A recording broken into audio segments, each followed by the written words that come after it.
que é a comunicação não violenta? Como é que você estruturou seu raciocínio? Então, vou começar falando para vocês sobre o contexto histórico. Igual você, né? Boa pergunta. Quando a gente começou a falar, então, né, de comunicação não violenta?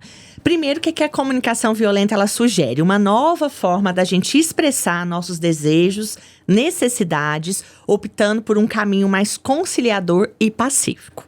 O psicólogo que começou a estudar a comunicação, né, o idealizador da comunicação não violenta, é o Marshall Rosenberg, que começou na década de 60, então 1960, nos Estados Unidos, a fazer estudos sobre essa comunicação não violenta. A própria história de vida desse psicólogo, desse pesquisador, nas escolas americanas, onde ele se intrigava muito com os grupos, por exemplo, minoritários, como esses grupos eram excluídos e como muitas vezes ele via que se as pessoas começassem a olhar para o outro e se comunicar, porque a comunicação, né, Leide, é muito importante a gente entender que não é só a comunicação verbal, né? A nossa comunicação também, como a gente fala com o corpo, né? A gente gesticula e assim por diante.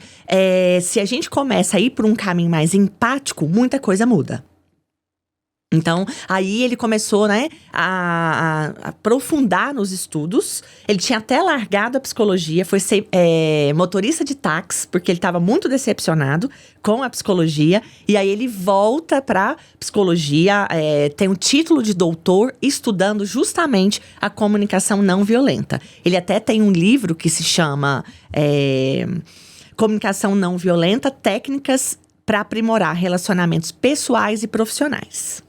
Então, porque a gente fala de comunicação não violenta, muitas pessoas podem pensar assim, isso é coisa de quem trabalha na comunicação, isso é coisa de quem precisa da comunicação. E aí eu te faço a pergunta, quem é que não precisa da comunicação? Porque quem que não se comunica, né, Leide? Nós nos comunicamos o tempo todo.